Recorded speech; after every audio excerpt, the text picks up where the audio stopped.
السلام علیکم ورحمۃ اللہ وبرکاتہ۔ محترم سامعین، آج میں آپ حضرات کے سامنے ایک ایسا واقعہ بیان کرنے والا ہوں جس نے ایک زمیندار کی دل کی کیفیت کو بدل کر رکھ دیا۔ اکبر بادشاہ کا واقعہ ہے کہ ایک مرتبہ وہ شکار پہ جا رہا تھا اور راستہ بھول گیا، کہیں دور نکل گیا، تو اس کی ملاقات ایک زمیندار سے ہوئی۔ زمیندار نے اس کو پہچانا تو نہیں کہ یہ بادشاہ ہے، لیکن اپنی کریم النفسی کی وجہ سے اس نے اس کی خوب خاطر و مدارات کی۔ کچھ دیر کے بعد میں لشکر بھی آ پہنچا۔ جب اس کو پتہ چلا کہ یہ بادشاہ ہے، چنانچہ جب اکبر وہاں سے جانے لگا تو اس نے اس کسان کو، اس زمیندار کو کچھ دیا بھی اور کہا کہ جب بھی تمہیں ضرورت پڑے تو تم ہمارے دربار میں آ جانا، اور دربان سے کہہ دیا کہ اس کو روکنا نہیں۔ چنانچہ ایک مرتبہ وہ زمیندار اکبر بادشاہ کے یہاں پہنچا، اس کو محل پہنچا دیا گیا اور دیکھا کہ اکبر بادشاہ اس وقت نماز پڑھ رہے تھے۔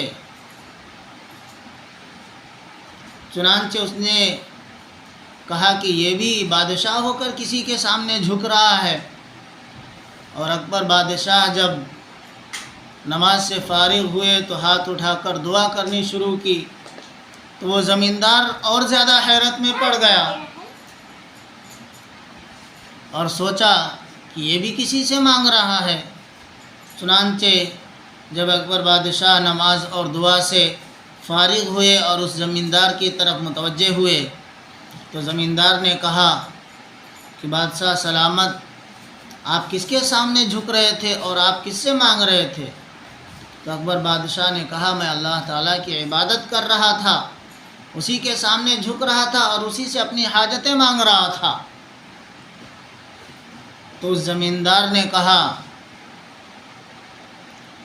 کہ اتنا بڑا بادشاہ ہو کر جب کسی اور بادشاہ سے مانگ رہا ہے، اور وہ بادشاہ جب اس کی حاجتیں پوری کر رہا ہے تو ہماری حاجتیں کیوں نہیں پوری کرے گا؟ اور کہا کہ اب مجھے آپ سے کچھ نہیں چاہیے، جس سے آپ مانگتے ہیں میں بھی اسی سے مانگوں گا۔ تو میرے محترم دوستو، وہیں سے وہ شخص واپس ہو گیا اور دل کے اندر یہ ارادہ کر لیا کہ آج کے بعد میں کسی سے کچھ نہیں مانگوں گا، اگر مانگوں گا تو صرف اللہ تبارک و تعالیٰ سے مانگوں گا، جس سے بہت سارے بادشاہ مانگتے ہیں۔ تو میرے محترم دوستو، اس واقعے سے یہ پتہ چلا کہ ہم کو ہماری حاجتیں، ہماری ضرورتیں اللہ کے سامنے رکھنا چاہیے اور اللہ تبارک و تعالیٰ سے مانگنا چاہیے۔